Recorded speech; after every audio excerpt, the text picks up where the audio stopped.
Hey, what's up? I know y'all got a lot to do. Okay, we're going to open it up for questions to Buck. Please wait for the microphones. Steve, down here on the left. Buck Harrell It's a good question. got punted. What'd you do to him? In the closet. He's happy. Buck, what made you feel comfortable activating Marte for this series? Oh, we talked about it. He had a good, yesterday we had batting practice. Actually, a young man that came over in the Naquin trade, left-hander threw to him in rough. We had Tommy Hunter through. He's been taking some form of that for a little while behind the scenes. We knew it was a possibility, but there's some unknown. You know, I've learned that, you know, from a trust standpoint, when, you know, it was all over, Joey and I and he and Curb and Shabby, you know, we talked a little bit. Pretty short conversation where he's concerned. When he tells you something, we've gotten a pretty good, you know, he's a guy that we've trusted with certain things over the year. You learn, but who knows? You know, there's some unknown there. You know, who's 100% this time of year? We'll see. But we do have to. So I think it's evidenced by, you know, where he's hitting in the order a little bit. But you know, I'm hoping that things go well and we move him back up tomorrow. Yeah, I was going to ask, so is him batting sixth just because of the unknown at this point with what you're going to get from him? Yeah, I think especially with, you know, where they are in their bullpen and things, we have to be careful. You know, and you go, okay, if anybody, not just Starling, but I say, okay, if something happens, they have to come out. What does it create? So you know, it works the best for us right now tonight with all the things that could happen. We hope doesn't happen, but you got to be prepared. Down here on the right, Augustin. Bob, you dive it on the mound tonight. Pardon? You dive it on the mound tonight, based on he passed in postseason, do you think you have better shot to come out with the W? Well, he's one of the best pitchers in the league, and baseball for that matter. That's why he's been so coveted through the years by a lot of different clubs. And you know, if he's on top of his game, one thing you know for sure is your pitcher's going to have to pitch well. You know, that's one, when you're facing good pitching. Kind of hit me last 3 home games. It reminded me of the quality of pitching we've been facing for a long time, it seems like. And you know, when those, I've said many times, when a starting pitcher is on top of his game and the hitter's on top of his game, the pitcher wins. You know, that's why it's such a premium, and that's why it's hard to do and why it's hard to keep healthy. He's a good one. Well, we got our work cut out for us. He's got a lot of weapons, Far left, John. Is the Game 2 starter still not to be announced? And is that all strategy, or is there a... I can't even... You there? Oh, John. Hello. Yes. Is the Game 2 starter still not announced? And is that because of a strategy? No, it's no strategy. You know, well, I guess, depending on what you want to call it, win or lose, you know, the win or loss tonight will dictate who's pitches tomorrow. Well, I would call that strategy, That's but okay. somewhat strategy, but it's pretty much an open book. I think everybody's got it. Okay. Is the blister any part of this? And if there is a blister issue, was there a consideration, and why not carry Walker or Carrasco, who actually beat the Padres a couple times? It's not an issue. We don't foresee it to be an issue. It's one of the reasons. And if we, you know, if we're fortunate enough to win 2 out of 3, we're going to need a pitcher on Tuesday, starting pitcher on Tuesday. Down here on the front on the right, Andy. How, if at all, does that uncertainty on tomorrow's starter impact the 2, Bassett and DeGrom? Are they both just being told to prepare as if they're starting tomorrow? They know exactly what's going on. They know exactly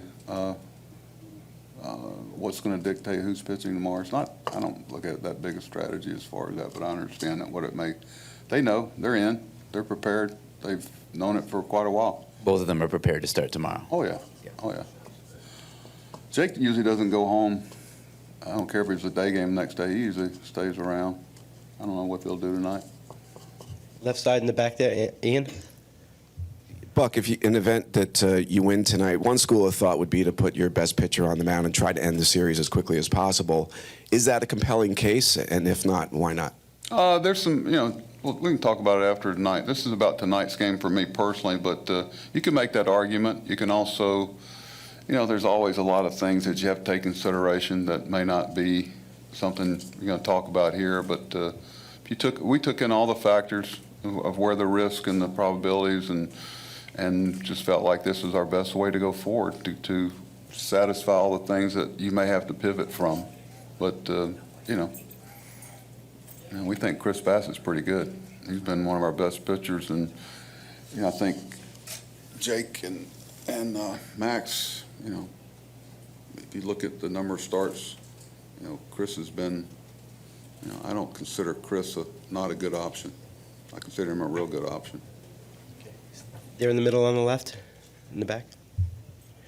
Hey, Buck, what made you comfortable taking Alvarez on the roster?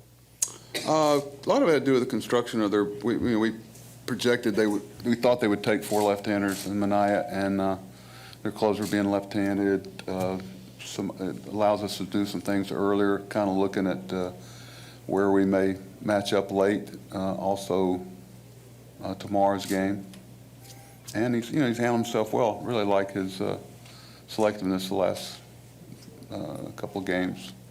But he seems to, it'll get sped back up again. But he's going to be a good one. Just a matter of when. Do you see him? We hope it's the next three games. Do you see him starting tomorrow? I'm not going there yet. Let's see how tonight manages. I'm not going to get through tonight first. He's certainly a good option. The other righty, Ruff. How is his neck, and what made? What? How is his neck? Good. He's been taking some at bats for a while now, the last 4 or 5 days, and feels good. He had some really good at bats yesterday. I think he took 5 or 6, maybe more than that, between the left-hander and Tommy even. But no, he and Sterling have done a lot of work to be ready. Okay, down in front right here on the right, Dave. Buck, did you give any consideration to Carrasco and Walker in a course. bullpen role? Sure. Yeah, we did. I talked to them both last night when we finally shored things up. Yeah, I did. It was tough. It's always tough this time of year. Regardless of who it was, you're going to be able to ask that question, and should, about somebody. Those aren't fun conversations. Heck, Tommy Hunter's tough. He's been a rock for us. Williams, tough.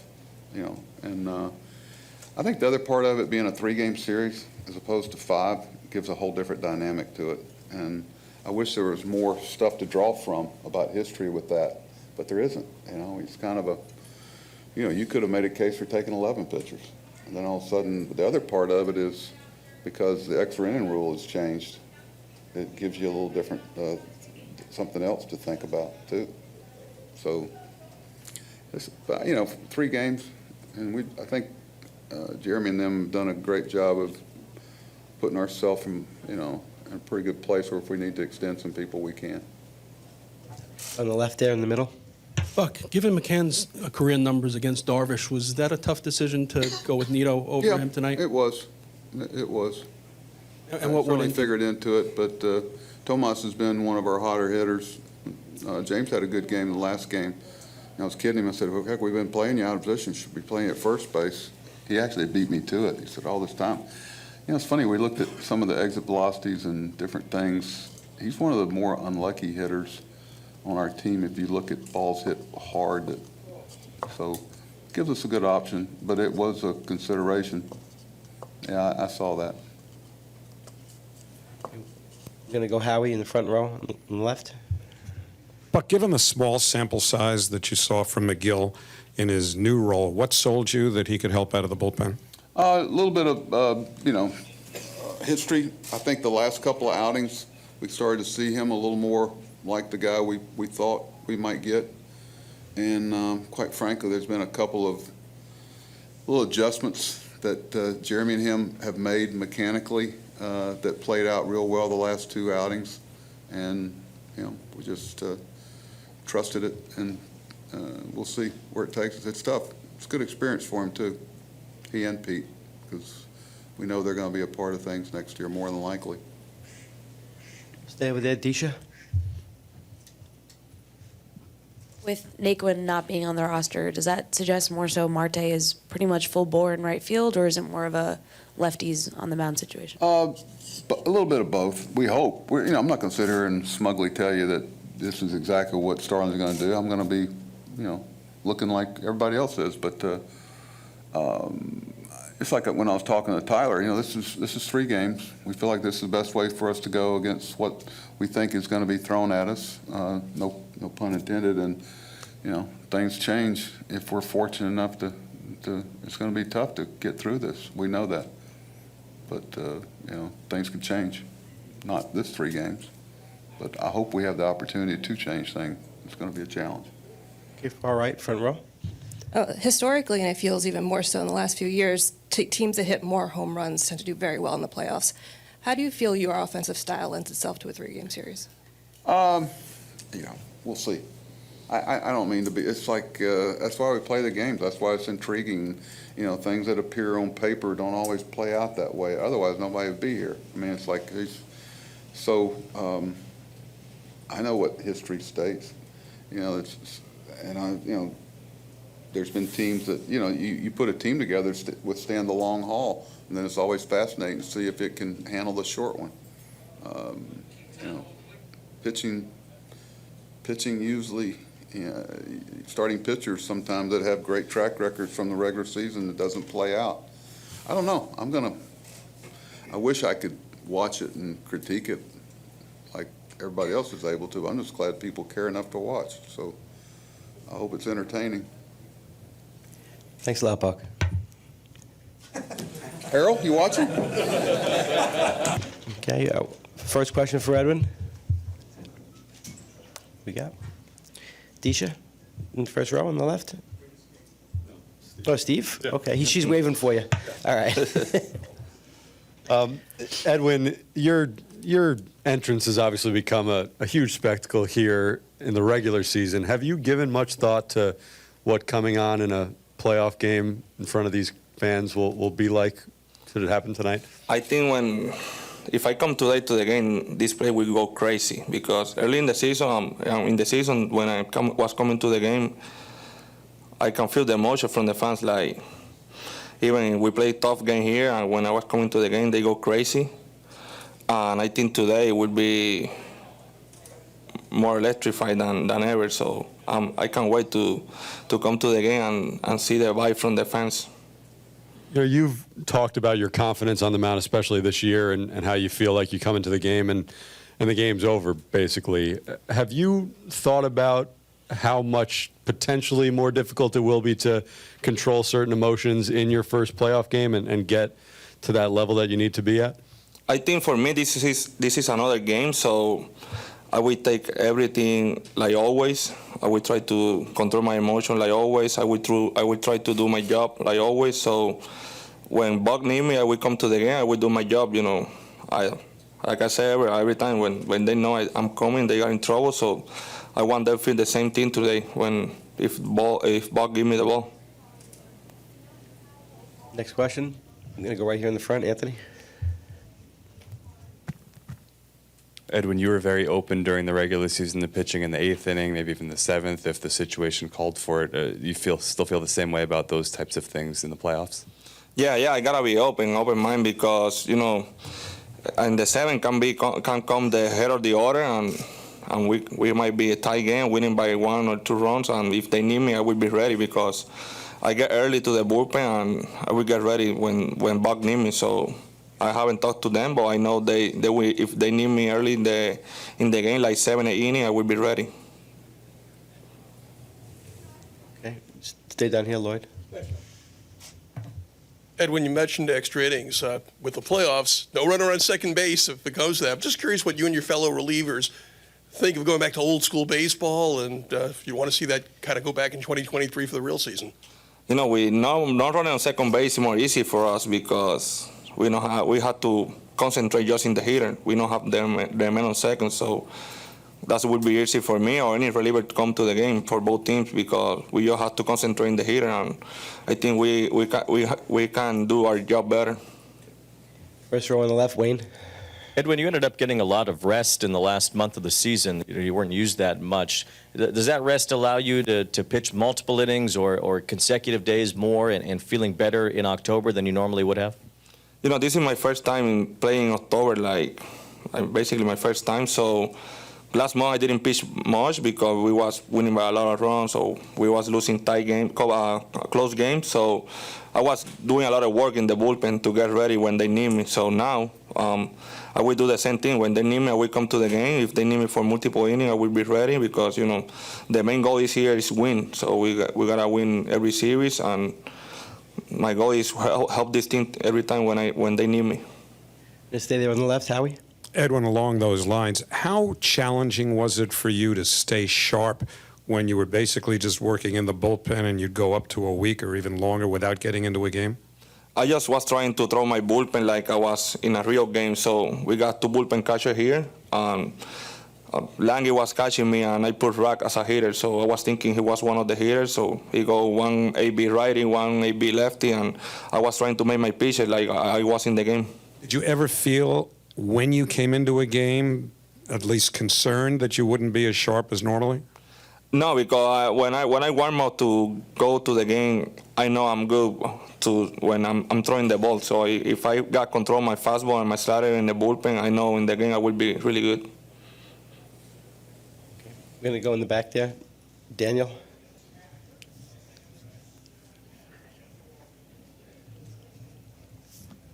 Edwin, se pensaba que este equipo iba a participar en la segunda ronda, como ustedes estaban en el standing. ¿Qué tan difícil para ustedes fue esa derrota y ahora está enfrentándose en uno de los comodines wild card? No, fue un poquito difícil ya que la meta era ganar la división, pero al final del día no pudimos ganarla. Cuando pasó la serie de Atlanta, nosotros sabemos que tenemos un gran equipo y pues ellos jugaron mejor béisbol que nosotros. Pues nosotros nos preparamos mentalmente para esta serie que vamos a jugar ahora, que va a empezar hoy viernes, y el equipo está contento y estamos listos para comenzar la serie y tratar de ganar esta serie y avanzar a la próxima. Second row on the left. Raise your hand. Edwin, getting back to what Steve mentioned about the entrance music and you saying that the crowd's going to be going wild tonight, how do you kind of control that adrenaline not to be overamped and maybe not to overthrow? How do you control those emotions? When I come to the game, I don't try to think much. I just try to follow my catcher. So I concentrate to make my pitches. So every time when I'm pitching, I don't try to thinking anything. I just trying to think in what pitch I have to throw. I'm located well. So when I'm coming to the game, I don't thinking anything. I can feel the vibe from the fans. And everything, but at the same time, I'm concentrating to do my job. So when I get to the mound, I block everything and I'm going to do my job. Anything else for Edwin? Okay, we stay over there in the second row. Edwin, is there anybody that you spoke with who has postseason experience coming out of the bullpen to kind of get a sense for what it might be like?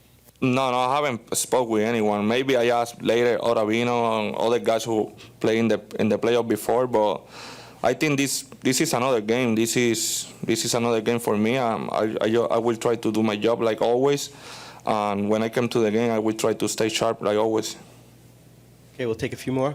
Right here in the front. Edwin, ya tienes varios años siendo un pitcher premier de relevo en Grandes Ligas. Háblanos de esta primera expectativa que tienes de ti para la postemporada. Para la postemporada mi expectativa es tratar de ayudar al equipo a ganar siempre. Desde que me den la bola, sea en la entrada que me den, voy a tratar de hacer mi trabajo siempre, como siempre, mantenerme positivo y prepararme como siempre. Yo creo que la preparación es importante y mi preparación no va a cambiar. Voy a mantenerme positivo y tratando de hacer mi trabajo siempre. Okay, got one more right here on the right, Jennifer. Edwin, ¿nos puedes describir lo que ha significado este año para ti? Un año donde tal vez muchos dudaban del potencial que tenías y llegar hasta donde has llegado y el éxito que has tenido. ¿Nos puedes describir cómo se siente? No, me siento súper contento. Yo digo que es una bendición de Dios llegar aquí a Nueva York y no tener la temporada que todo el mundo esperaba y evolucionar de la manera que evolucioné y tener el año que tuve este año. Fue un año de mucho trabajo. Me preparé desde la temporada muerta para llegar listo a Spring Training y tratar de darlo todo, ayudar al equipo a ganar. La meta de nosotros era hacer los playoffs. Nosotros tenemos un gran equipo y pues me siento contento y me siento orgulloso de ser parte del grupo de muchachos que pudimos ayudar al equipo a ganar. Edwin, thank you. Thank you. Oh, that was impressive, switching back English to Spanish. I don't have that club in the bag, so sorry about that. Yeah, I know a few. Okay, first question for Brandon. Steve on the left. Brandon, you were on the team in 2016, but weren't on the playoff roster for that one game. What is your level of anticipation? What are your emotions right now ahead of your first playoff game at Citi Field? Excitement. Definitely excited coming to the field. And hopeful that the energy will match what I've got in my head. Took an hour and 15 minutes to get to the field today, so I'm hoping that's part of the reason. Lots of people are wanting to come and enjoy this. So, but yeah, I'm really excited. I think it's going to be a lot like the Atlanta series, where there's a lot riding on it, and it has that same feeling. But it was good to go through that because I think it's prepared us for heading into this series. I was going to ask you about that series. I mean, you're one of a handful of key guys who had never experienced a playoff series before. I know the Atlanta series didn't go the way you wanted it to, but just how valuable of a situation to go through do you think that was heading into your first postseason? Yeah, I think it was invaluable. To be able to get that almost precursor, just one series before the playoffs. So. I think it was really helpful to have that. I liked the at-bats that I had during that series. And so, I think it's definitely something to draw on for the guys that weren't having as much playoff experience as some of the other guys in the clubhouse. So I'll definitely be drawing on that experience, and it'll be nice to be at home and hopefully be feeding off of that energy as well. Down in front here, Anthony.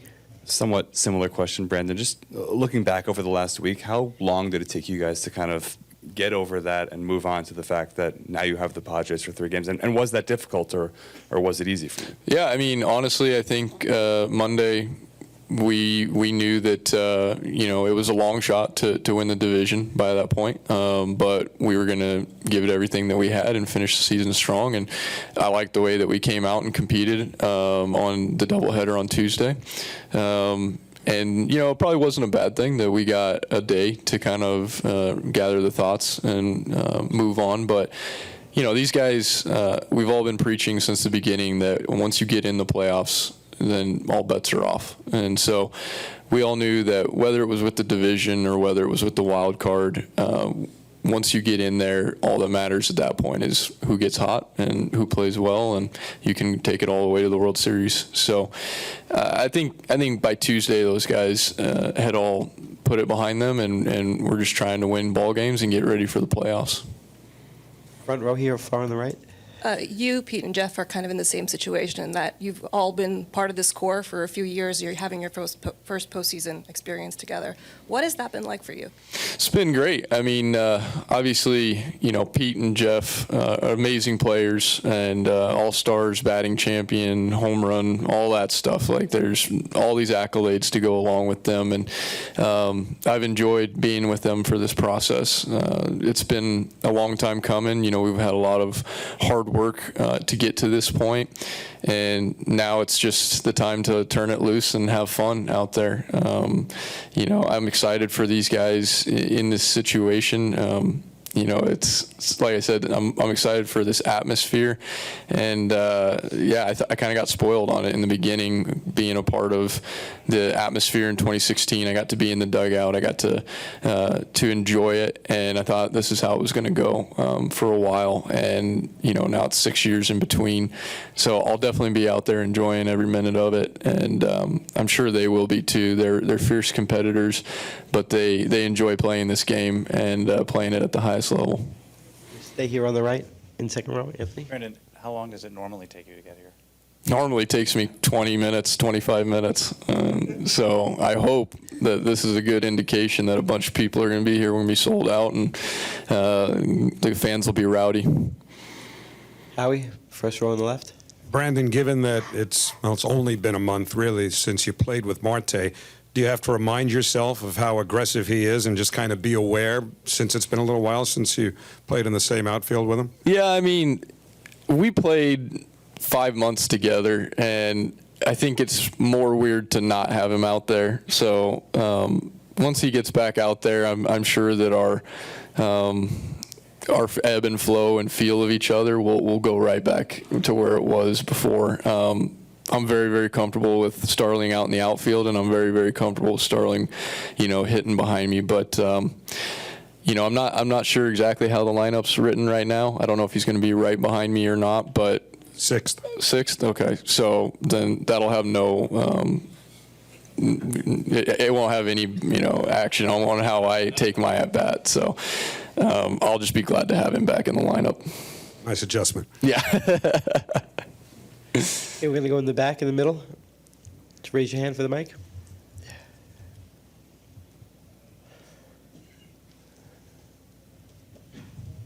Hey, Brandon. Understand your focus is on today and the playoffs, but obviously you're going to be a free agent after the year. Just have you thought about, these could be your last few days, your last few weeks with the Mets?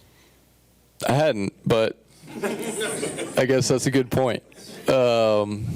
I guess I really didn't think about it till just now, because I was used to the regular season being it done, but had to kind of adjust the expectations again, there, and so I haven't really thought about the finality of the end yet, and so I hadn't really thought about that, but I guess that gives even more reason to try and not make these the last ones. I'd like to win the last one. That would be good. Be the last team standing. Now I haven't given it much thought, I guess, but I've had great memories here this year, and however it works out, I will think fondly of this place.